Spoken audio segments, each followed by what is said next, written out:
Hello friends, welcome to my channel. आज हम बात करने वाले जेएसडब्ल्यू एनर्जी के बारे में। ये मेरे प्रॉफिट बुकिंग के शेयर में से एक है। ठीक है, तो इसका प्रॉफिट मैंने कब लिया था इसके बारे में मैं बताने वाला हूँ, और अभी उसमें क्या बढ़ोतरी आई है, क्या चेंजेस हुआ है, और वो टाइम पे मैंने कितना टाइम होल्ड किया था, सारी इन्फॉर्मेशन मैं आपको देने वाला हूँ। कुछ ना कुछ आप ज़रूर इससे सीखोगे। ठीक है, तो यहाँ पर दिखा देता हूँ वो जब मैंने इसमें प्रॉफिट लिया था। तो ये जेएसडब्ल्यू एनर्जी का यहाँ पर मैं फुल कर देता हूँ। ठीक है, तो यहाँ पर जेएसडब्ल्यू एनर्जी दिख रहा है। ये मेरे रेलिगेयर अकाउंट का स्क्रीनशॉट है। जिस दिन मैं प्रॉफिट निकालता था उस दिन मैं स्क्रीनशॉट निकाल के शेयर किया करता था शॉर्ट वीडियो के अंदर, और वो टाइम पे जितने भी शेयर्स में प्रॉफिट में बुक करता था वो एकदम से डाल देता था। तो ये इन सभी के बारे में वीडियो बनाया है। ये जेएसडब्ल्यू पे बाकी था, और जो भी मेरे वीडियोस बाकी है जो बताने हैं तो मैं यहाँ पर डाल दूंगा। ठीक है, तो फिलहाल वो मेरे रिकॉर्ड के लिए भी है, और उससे आपको कुछ ना कुछ सीखने भी ज़रूर मिलेगा, क्योंकि मुझे खुद का अपना रिकॉर्ड रखना है कि मैंने कितने शेयर्स में प्रॉफिट लिया है। ऑलरेडी स्विंग ट्रेडिंग करने की वजह से प्रॉफिट के चांसेस ज़्यादा से ज़्यादा होते हैं, और ये मैं आपको बताना चाहता हूँ। और प्रॉफिटेबल होना बहुत ज़रूरी होता है शेयर मार्केट में। प्रॉफिट लॉस करोगे तो आप एंड रिज़ल्ट आपका लॉस हो सकता है, लेकिन हमेशा प्रॉफिट ही करोगे तो एंड रिज़ल्ट भी प्रॉफिट ही ज़्यादा होगा। ठीक है, तो यहाँ पर मैं यही बताना चाहता हूँ और मेरी प्रॉफिट जर्नी आपके साथ शेयर करना चाहता हूँ। तो यहाँ पर जेएसडब्ल्यू एनर्जी ने कब से मुझे और कितना टाइम होल्ड करने के बाद मुझे प्रॉफिट दिया है इसके बारे में मैं बताने वाला हूँ। ठीक है, तो ये वो शेयर है जेएसडब्ल्यू एनर्जी का। और यहाँ पर जेएसडब्ल्यू एनर्जी ये कंपनी का भाव अभी 312 का चल रहा है, और यहाँ पर इसके बारे में थोड़ा डिटेल दिया है, वो पहले देख लेते हैं। जेएसडब्ल्यू एनर्जी ये limited is a division of JSW group. तो जेएसडब्ल्यू ग्रुप बहुत बड़ा है, उसके अंदर ये एनर्जी का भी एक सब्सिडरी है उसकी, उसके अंदर ये आती है। और JSW energy is a various areas of power के अंदर है, पावर जनरेशन है, ट्रांसमिशन है एंड ट्रेडिंग के अंदर ये आती है। और इसके सीईओ है प्रशांत जैन, और ये महाराष्ट्र में इसका हेडक्वार्टर है। फाउंडर इसके सज्जन जिंदल है, और ये फाउंडेड कब है? 10 मार्च 1994 से ये फाउंडेड है। और इसका रेवेन्यू कितना है ये यहाँ पर ये बताया हुआ है। ठीक है, और कौन सी सब्सिडरीज है इसकी, तो जेएसडब्ल्यू हाइड्रो एनर्जी लिमिटेड ये एंड मोर करके यहाँ पर इसका बता रहा है, और जेएसडब्ल्यू ग्रुप इसका इसका पेरेंट है। ठीक है, तो यहाँ पर ये जो भी विकिपीडिया दिखा है वो मैंने आपको बता दिया है। अभी मैं इसका शेयर भी दिखा देता हूँ। तो ये मनी कंट्रोल पे मैं इसका शेयर आपको बता देता हूँ। एनएससी बीएससी दोनों पर ये ट्रेड करता है, और इसका अभी जो भाव चल रहा है ये 11 मार्च 2022 का भाव है 313 का। ठीक है, और ये 80 रुपये से 408 रुपये ये जा चुका है पूरे एक साल के अंदर। ज़बरदस्त इसने ग्रोथ दिखाया है एक साल के अंदर ही। ठीक है, तो लगभग बहुत लोगों का पैसा इसने अच्छा खासा मल्टीबैगर रिटर्न दिया है। तो इस टाइप के शेयर्स मेरे पास होते थे, इस टाइप के शेयर्स मैंने रखे हैं। और यहाँ पर ये देख लो इसका 408 से थोड़ा अभी करेक्ट हुआ है। नॉर्मली वॉर के वजह से सभी शेयर्स गिरे थे, तो इस वजह से ये भी थोड़ा करेक्ट हुआ है। स्ट्रेंथ इसमें 4 है, 2 वीकनेसेस है, 1 अपॉर्चुनिटी है और 3 थ्रेट है। तो 4 स्ट्रेंथ में इसका अर्निंग पर शेयर अच्छा है। ठीक है, और यहाँ पर वीकनेसेस 2 है। क्वार्टर ऑन क्वार्टर इसका नेट प्रॉफिट कम हो रहा है, ऐसा यहाँ पर वीकनेसेस में बता रहा है। अपॉर्चुनिटी में इसका highest recovery from 52 week low, तो 52 वीक लो से इसने बहुत फास्ट रिकवरी किया है, ऐसा ये बता रहा है। और थ्रेट में बता रहे companies where promoter have increase their pledge stock, तो स्टॉक थोड़ा प्लेज हो रहा है, ऐसा ये नेगेटिव यहाँ पर डर बता रहा है। ठीक है, और डिलीवरी देखो 300% का यहाँ पर बता रहा है, मतलब ज़बरदस्त डिलीवरी परसेंटेज बता रहा है। ठीक है, और यहाँ पर मार्केट कैपिटल इसका 51,000 करोड़ का मार्केट कैपिटल है। मार्केट कैपिटल भी बड़ा है, डिविडेंड भी देती है कंपनी, तो अच्छा होता है। इसका पी थोड़ा महंगा आ रहा है, 53 का पी इसका बता रहा है। ठीक है, सेक्टर पी से ये पी इसका महंगा आ रहा है, और पीवी रेशियो भी 3 साढ़े 3 का आ रहा है। तो सारी चीज़ें मैं आपको यहाँ पर दिखाने वाला हूँ डिटेल। और इसका एडवांस चार्ट देख लो, तो एक साल के अंदर देखो ये शेयर ने किस तरीके का परफॉर्म किया है। तो यहाँ पर 84 का लो नज़र आ रहा है, और यहाँ पर इसका जो एक डिविडेंड दिया तो 2 रुपये का डिविडेंड दिया, फिर कंटिन्यूसली बढ़ते ही गए ये शेयर। और यहाँ पर ये हाई बनाया इसने 408 का 14 अक्टूबर 2000 21 को, फिर वहाँ से ये थोड़ा करेक्ट हुआ, वहाँ से गिरा है शेयर, फिर यहाँ पर एक ही रेंज में चला है, ठीक है। और 5 साल की बात करेंगे तो 5 साल में देखो भाव कहाँ से कहाँ पहुँच गया। तो लगभग ये 61 के लो से कंपनी देखो एक ही रेंज में चल रही थी, 5 साल से एक ही रेंज में चल रही थी, और बहुत वही टाइम वही इस पे चलते चलते फिर यहाँ से इसने बढ़ना चालू किया। तो बहुत सारे शेयर्स है ना इसी तरीके का परफॉर्म करते हैं बहुत टाइम तक, तो एक ही रेंज में चलते रहते, फिर कुछ ना कुछ ऐसा न्यूज़ आ जाता है या कुछ ना कुछ उसके साथ अच्छा कुछ हो जाता है, तो उसके बाद देखो कंपनी का ग्रोथ होना चालू हो जाता है। तो हमारा टाइमिंग भी सही होना चाहिए, नहीं तो कभी कभी बहुत टाइम होल्ड करना पड़ता है किसी शेयर को। और मेरा स्टोरी यही है कि मैंने इसको 2017 में बाई किया था, 2017 से मैंने इसको होल्ड करके 2021 में ये जुलाई के अंदर बेचा। तो जैसे बेचा उस पर मैंने ये वीडियो बना के शॉर्ट वीडियो बना के डाल दिया, ठीक है। तो इसमें मेरा 2017 से 2021 तक मतलब लगभग 4 साल इसको होल्ड किया था, और मुझे जस्ट 145% का ही प्रॉफिट मिला, और 180 पे मैंने इसको बेच दिया था। 180 पे बेचने के बाद भी मतलब देखो यहाँ पर मैं आपको दिखा देता हूँ जुलाई के अंदर, यहाँ पर जुलाई में 180 का भाव जब आया था यहाँ पर, तब मैंने इसको बेच दिया था, ठीक है। तो जुलाई में आया 15 के आसपास, जब ये इसका प्राइस था 15 जुलाई के आसपास, तब मैंने उसको बेच दिया था। और उसके बाद भी ये इसमें बढ़ोतरी आती गई, और उसके बाद ये शेयर काफ़ी भागा, फिर वहाँ से ये डाउन आया, ठीक है। बट यहाँ पर मेरा एक ही होता है कि जब मुझे लगता है कि इसमें प्रॉफिट ले लेना चाहिए, और मैं स्विंग ट्रेडिंग चालू करने की वजह से मुझे कैपिटल या पैसे की ज़्यादा ज़रूरत रहती है, तो मैं प्रॉफिट कहीं और का बुक करके फिर दूसरे शेयर्स में डाल देता हूँ, क्योंकि वो शेयर में अगर लगता है कि अभी इसमें प्रॉफिट या फिर उसमें बाइंग की अपॉर्चुनिटी नज़र आती है, या वो शेयर गिर जाता है, कि कोई शेयर लेते हैं तो उसमें और भी थोड़ी गिरावट आ जाती है, तो फिर मैं कैपिटल यहाँ का वहाँ भी मूव करके करता था। और ऑलरेडी अभी मैं खुद का कैपिटल भी रख देता हूँ, कि थोड़ा बहुत एक्स्ट्रा कैपिटल रख देता हूँ, क्योंकि शेयर का प्राइस गिरे तो उसको और भी ख़रीदने के लिए। तो ये स्विंग ट्रेडिंग में कैपिटल की ज़्यादा ज़रूरत पड़ती है, क्योंकि शेयर जब जब गिरे तब तब आपके पास पैसा होना चाहिए।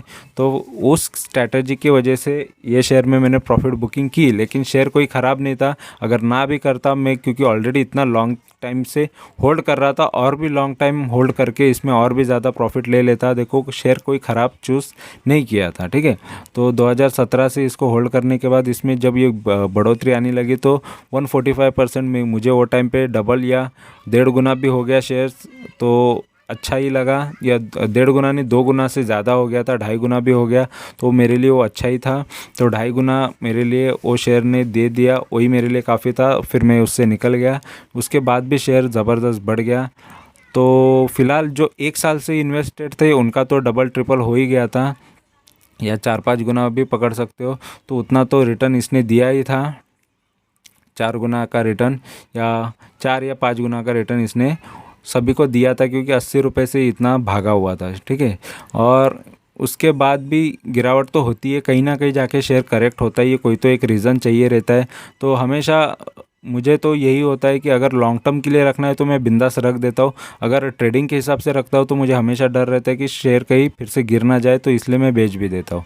तो ट्रेडिंग के हिसाब से लेने की वजह से अभी मैं बहुत सारे शेयर्स ट्रेडिंग के हिसाब से लेता हूँ, लॉन्ग टर्म के हिसाब से बहुत कम शेयर लेता हूँ, ठीक है। तो लॉन्ग टर्म के हिसाब से रहता है, उसको मैं ज़्यादा देखता नहीं हूँ, जो भी है जो भी प्राइस आते रहेगा देखना है, क्योंकि उसको लॉन्ग टर्म के लिए होल्ड करना है।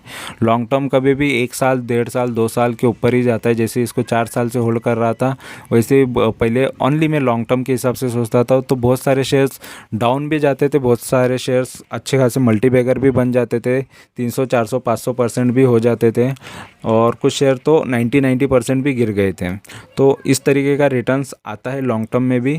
आपको आपके अच्छे शेयर्स ख़राब हो जाते हैं और ख़राब शेयर अच्छे बन जाते हैं, ऐसा भी होता है। तो इस तरीके के रिटर्न्स का जर्नी मेरा है ऑलरेडी। और फ़िलहाल इसमें जो भी रिटर्न्स मैंने कमाए वो मैंने बताया, उसके बाद ये शेयर भागा है, ठीक है। तो आज फिर भी शेयर में कोई ख़राबी है नहीं है, और बाकी सारी चीज़ें हम आगे इसमें देखेंगे कि इसने और किस तरीके के रिटर्न दिए हैं। तो यहाँ पर मैक्स का भी देख लेते हैं। तो मैक्स में इसने देखो लगभग ये कंपनी 2010 से है, तो 2010 से इसका 100 रुपये का प्राइस से ये देखो गिरावट आया था, और लगभग इसने 37 का लो भी बनाया था तो देखो 100 से 37 भी हो गया, तो जिसने 37 पे बाई किया वही उसका लो था। वहाँ से जिसने होल्ड करके रखा रहेगा उसको ज़बरदस्त प्रॉफिट हुआ रहेगा। फिर भी इसने मार्च के टाइम पे देखो, मार्च में तो सभी के शेयर्स गिरे थे, तो तभी भी यहाँ पर 34 का लो आया था। और भी तो 34 के लोग पे भी जिसने रखा वो टाइम पे भी मार्च में भी इसने अपॉर्चुनिटी दिया था। 34 से देखो लगभग 10 गुना तो हो गया। 350 भी हो जाता है, इसका मतलब होता है तैयार 340, मतलब भी 10 गुना हो जाता है शेयर, अगर कोई शेयर 34 पे लेता है। तो ये अपॉर्चुनिटी होती है जब भी कोई शेयर गिरता है, तो यही समझने का कि कोई भी शेयर गिरा है इसका मतलब अपॉर्चुनिटी आई है। थोड़ा होल्ड करो, फिर अच्छा खासा रिटर्न्स मिल जाते हैं, ठीक है। तो यही सीखने मिलता है और हमेशा सीखते रहना पड़ता है। मार्केट है, एक ही टाइम में हर कोई सीख नहीं जाता, लेकिन प्रॉफिटेबल बनो, आज नहीं तो कल और ज़्यादा से ज़्यादा प्रॉफिट होगा। अभी कम होता है तो और भी आगे जाके और मल्टीबैगर रिटर्न्स आ जाएंगे। इसी तरीके के रिटर्न्स आपको मिलते जाएंगे। सिर्फ आपको स्टॉक पता होना चाहिए, कौन से अच्छे शेयर से वो पता होना चाहिए। तो मेरे चैनल पे आपको वैसे स्टॉक मिल जाएंगे। ऑलरेडी मैंने स्टॉक टॉक में बताते रहता हूँ, और अभी ये प्रॉफिट जर्नी में शेयर कर रहा हूँ, क्योंकि मेरे खुद के रिकॉर्ड के लिए मुझे रखना है कि मैंने कौन से शेयर्स में प्रॉफिट लिया है लाइफ टाइम में। तो वो मेरे खुद का रिकॉर्ड भी होगा और आपके लिए सीखने के लिए भी बहुत सारी चीज़ें मिल जाएंगी, ठीक है। और 1 वीक में देखो इसने लगभग 4.5% का नेगेटिव रिटर्न दिया। 1 महीने में 8.25% का नेगेटिव, और 3 महीने में इसने 5.5% का नेगेटिव रिटर्न दिया है। और YTD इसका 4.5% का है, यानी 4.5 जनवरी से अभी तक ये 4.5% गिरा, और 1 साल के अंदर ये 260 या 261% ये बढ़ा है, ठीक है। और यानी ग्रोथ दिया है इसने, और 3 साल के अंदर भी 358% का रिटर्न दिए। तो रिटर्न्स इसने अच्छे खासे दिए हैं। और यहाँ पर थोड़ा बहुत इसके बारे में भी फरवरी में पॉजिटिव कुछ बताया है, ठीक है।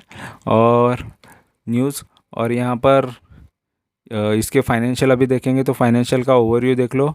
तो रेवेन्यू 8,263 करोड़ का, फिर 8,048 करोड़, फिर 9,137 करोड़, फिर 8,272 करोड़, फिर 6,922। तो लगभग रेवेन्यू देखो 2019 तक थोड़ा बढ़ता हुआ नज़र, फिर थोड़ा सा कम होते होते यहाँ पर कम नज़र आ रहा है, थोड़ा सा गिरावट नज़र आ रही है रेवेन्यू में। और नेट प्रॉफिट की बात करेंगे तो देखो 2017 में ये 618 करोड़ का नेट प्रॉफिट था, फिर प्रॉफिट कम हुआ, ठीक है, गिरा 134 करोड़ हुआ, बहुत गिरा था प्रॉफिट। फिर उसके बाद देखो फिर से बढ़ गया, 2019 में फिर से 652 करोड़ हुआ, फिर ये फिर से बढ़ गया 1053 करोड़, फिर से घट गया। तो प्रॉफिट में अप डाउन इसमें थोड़ा नज़र आ रहा है, ठीक है। बट फिलहाल अभी भी कंपनी प्रॉफिटेबल है, ये नज़र तो आ रहा है। और यहाँ पर इसकी शेयर होल्डिंग की बात करें तो देखो सबसे ज़्यादा शेयर्स कंपनी के प्रमोटर के पास है, खुद के कंपनी के पास ही है। 74.66 है, 66 है। तो लगभग ज़्यादा परसेंटेज प्रमोटर के पास ही है, और बाकी का बचा कुचा सभी ने ले लिया है। पब्लिक ने 10% लिया है, डीआईज ने जो डोमेस्टिक इन्वेस्टर है उन्होंने 9% लिया है, और ये 5.5% एफआईज ने लिया है। एफआईज यानी फॉरेन के इन्वेस्टर। तो सभी का इसमें अच्छा खासा इन्वेस्टमेंट है। और 110 एफआईज है, सबसे बड़ी बात है कि 110 एफआईज, लेकिन 24 एफआईज ने माल बेचा है या कम हुए हैं वो इसमें से। और म्यूचुअल फंड के 7 म्यूचुअल फंड है जिन्होंने पैसा लगाया, और 2 म्यूचुअल फंड बड़े हैं। तो अच्छी बात है, बढ़ना, ग्रोथ होना। और यहाँ पर दिसंबर का, यहाँ पर देखो दिसंबर में ये प्लेज रखे हुए 35% शेयर्स प्लेज भी है, ऐसा यहाँ पर ये बता रहा है। और तो उसके बाद देखो प्लेज थोड़ा कम हुआ, प्लेज मतलब गिरवी रखना, तो शेयर यहाँ पर गिरवी रखे थे। फिर यहाँ पर 25% शेयर्स गिरवी रखे थे कंपनी ने, फिर बाद में और भी शेयर्स कम हो गए, फिर 22% गिरवी रखे हुए शेयर्स थे, फिर 13-14% गिरवी थे। अभी भी 13-14% तक शेयर्स गिरवी है, बैंक के पास होते हैं शेयर्स गिरवी। तो शेयर्स का प्लेज होना भी थोड़ा ख़राब होता है, लेकिन फ़िलहाल शेयर्स के प्लेज ये कम हो जाए तो और भी अच्छा है, क्योंकि प्रोमोटर्स का कर्जा उस तरीके से बढ़ता है, उसकी लायबिलिटीज़ बढ़ जाती है अगर शेयर्स गिरवी होते तो, ठीक है। तो फिलहाल बाकी सारी चीज़ें अच्छी है, और फिलहाल शेयर ने अच्छा खासा ग्रोथ तो दिया है। इसका सिर्फ प्लेज का एक प्रॉब्लम है कि कंपनी के शेयर्स प्लेज है। इन्वेस्टमेंट तो लोगों ने अच्छा खासा किया है, और यहाँ पर इसका पी थोड़ा महंगा है, ठीक है। ऑलरेडी शेयर्स जब बढ़ता है, ज़्यादा ग्रो होता है तो उसका पी भी महंगा हो जाता है। तो पी और इसका थोड़ा प्लेज का प्रॉब्लम है, यही एक डर है। यहाँ पर भी ये प्रमोटर जो प्लेज रखा है, इंक्रीज प्लेज, तो वही एक ख़राब चीज़ बता रहा है, बाकी चीज़ें अच्छी है, ठीक है। तो फिलहाल JSW में जो मैंने प्रॉफिट लिया उसके बारे में डिटेल दे दिया है। और आपको ये शेयर अच्छा लगा है तो आप इसको बाय भी कर सकते हैं, और जब जब गिरे तब तब बाय कर सकते हैं अगर आपको लगेगा तो, ठीक है। बट फिलहाल यहाँ पर मेरी कोई बाइंग नहीं है, जो जितनी जो बाइंग थी वो मैंने आपको शेयर किया, और ये मेरे रिकॉर्ड के लिए वीडियो है, ठीक है। तो प्रॉफिट बुकिंग का मेरा ये मतलब मेरी जो प्रॉफिट बुकिंग की जर्नी है ये मैं आपके साथ शेयर करना चाहता हूँ, और ये मेरे खुद के रिकॉर्ड के लिए भी रहेगा। और ऑलरेडी मैं प्रॉफिटेबल ट्रेडर होने की वजह से ये सारी चीज़ें मैं खुद के पास रखना चाहता हूँ और आपके साथ भी शेयर करना चाहता हूँ।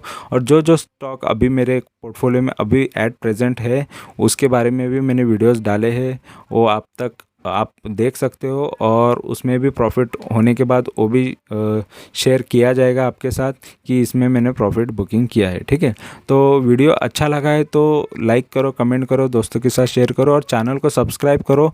जेन्युइन इन्फॉर्मेशन प्रोवाइड की जाएगी, यहाँ पर कोई फेक चीज़ें बताई नहीं जा रही है, क्योंकि जो भी प्रॉफिट हो रहा है वो आपके आंखों के सामने आपको नज़र आएगा आगे, और जो मैंने किया है वो मेरे रिकॉर्ड के लिए और आपके सीखने के लिए बहुत काम आएगा, ठीक है।